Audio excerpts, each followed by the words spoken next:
लेकिन संकेत में मैं आपसे इतना ही कहना चाहता हूं कि लोकमान्य बाल गंगाधर तिलक का सपना हो या शहीद आजम भगत सिंह का सपना हो या महात्मा गांधी का सपना हो या अरविंदो घोष का सपना हो या हमारे देश में ऊधम सिंह का सपना हो। ऊधम सिंह का सपना क्या था आप सभी जानते हैं।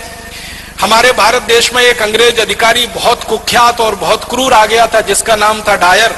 अमृतसर में उसकी पोस्टिंग हो गई थी और उसने एक रॉलेट एक्ट नाम का कानून बना दिया था जिसमें नागरिकों के मूल अधिकार पूरी तरह से खत्म होने वाले थे और नागरिकों के मूल अधिकार खत्म होकर सब कुछ हमारी आजादी जो भी थोड़ी बहुत बची हुई थी वो अंग्रेजों के पास जाने वाली थी। तो उस रॉलेट एक्ट के विरोध में 14 अप्रैल 1919 को जलियांवाला बाग में एक बड़ी सभा हुई थी जिसमें 25,000 लोग शामिल हुए थे। उस बड़ी सभा पर डायर ने अंधाधुंध गोलियां चलाई थी। आप अंदाजा लगा सकते हैं अगर आप में से किसी भाई ने और बहन ने पुलिस में नौकरी की हो या सेना में नौकरी की हो तो इस बात का अंदाजा उनको बहुत अच्छे से लगेगा।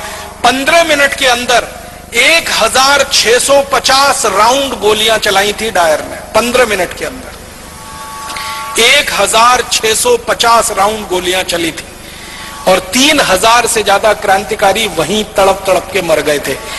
आप में से जिन लोगों ने अमृतसर देखा है, जलियांवाला बाग देखा है, आपको मालूम है जलियांवाला बाग के घुसने के लिए और निकलने के लिए एक ही दरवाजा है।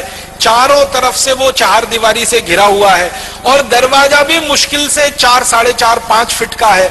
उस दरवाजे पर डायर ने तोप लगा दी थी आके ताकि कोई निकल के भागने ना पाए। और जलियांवाला बाग में एक कुआं है, बल्कि 2 कुएं हैं, अंधे कुएं के रूप में जाने जाते हैं। अंधाधुंध जब 1650 राउंड 1650 राउंड गोलियां चली तो जो गोलियों के शिकार हुए वो तो वहीं पे शहीद हो गए। जो बच गए उन्होंने जान बचाने के लिए कुओं में छलांग लगाई और कुआं लाशों से पट गया, मृत शरीरों से पट गया। और 15 मिनट तक अंधाधुंध गोलियां चलाकर हंसते हुए खिलखिलाते हुए डायर वहां से चला गया।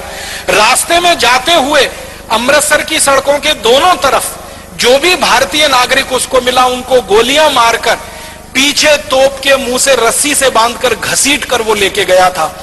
इसका इनाम उसको अंग्रेजों की संसद की तरफ से मिला था, शाबाशी मिली थी, उसकी पदोन्नति हुई थी, उसका प्रमोशन हुआ था और उसको भारत से लंदन भेज दिया गया था और बड़े ओहदे पर। ऊधम सिंह उसी हत्याकांड के समय लोगों के बीच में शामिल थे और आप जानते हैं कि उनकी उम्र मुश्किल से उस समय 11-12 साल की हुआ करती थी। तो उस हत्याकांड के समय जब वो शामिल थे और उन्होंने अपनी आंखों से देखा तो उन्होंने संकल्प लिया था और संकल्प उनका यह था कि जिस डायर ने क्रूरता के साथ मेरे देश के नागरिकों की हत्या की है इस डायर को मैं नहीं छोड़ूंगा, यह मेरे जीवन का आखिरी संकल्प है। और इस संकल्प को पूरा करने के लिए आपको एक बात और मालूम है शहीद आजम ऊधम सिंह की कि घर से एकदम गरीब थे, माता पिता का साया उठ चुका था, अनाथ आश्रम में बड़े हुए थे पलकर। माता पिता साथ में नहीं थे, दोनों मर चुके थे। बड़े भाई थे, उनकी मृत्यु हो चुकी थी किसी बीमारी से। अपने परिवार में वो अकेले रह गए थे और उनके पास आर्थिक संसाधन कुछ नहीं थे। तो जब उन्होंने योजना बनाई डायर को मारने की, संकल्प पहले ले लिया और योजना बनाई तो लंदन जाना है, लंदन जाने के लिए पैसे चाहिए, पैसे कहां से आएंगे। तो उन्होंने तय किया कि मैं किसी के सामने हाथ फैलाऊं उससे अच्छा है मैं मेहनत मजदूरी करके पैसे कमाऊं। तो उन्होंने कारपेंटरी का काम सीखा, ये लकड़ी का काम जिसको हम कहते हैं, और लकड़ी का काम करते करते इतने पैसे जमा किए कि अमेरिका गए, फिर अमेरिका से लंदन पहुंच गए।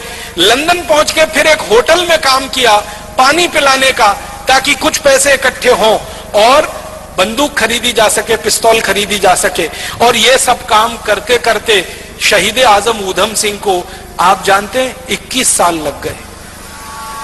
1919 में जलियांवाला बाग हत्याकांड हुआ था, 1940 में जाकर उन्होंने अपना संकल्प पूरा कर पाया था। 21 साल वो पैसों के लिए परिश्रम के साथ कहीं ना कहीं अपने जीवन को लगाते हुए संकल्प के लिए जिंदा थे।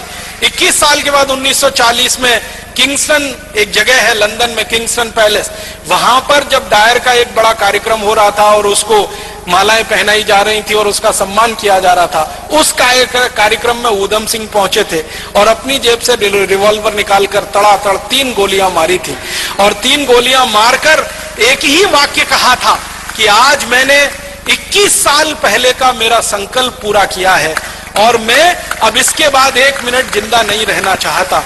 1 मिनट भी जिंदा नहीं रहना है, अब मेरे दिल की इच्छा पूरी हुई है। तो रिवॉल्वर को अंग्रेज अधिकारी के सामने जब उन्होंने सौंपा तो अंग्रेज अधिकारी के हाथ कांप रहे थे, उसको ये लगता था कि ये मुझे भी नहीं मार देगा। तो ऊधम सिंह ने कहा घबराओ मत, मेरी तुमसे कोई दुश्मनी नहीं है, मेरी तो डायर से दुश्मनी थी जिसने मेरे देश के 3000 लोगों को मारा। क्रांतिकारियों का इतना ऊंचा आदर्श कि जो संकल्प लिया है उसी की पूर्ति के लिए जीवन लगा देना है, उसमें 10 साल लगे, 15 साल लगे, 20 साल लगे, 21 साल लगे, ये शहीद आजम ऊधम सिंह से सीख।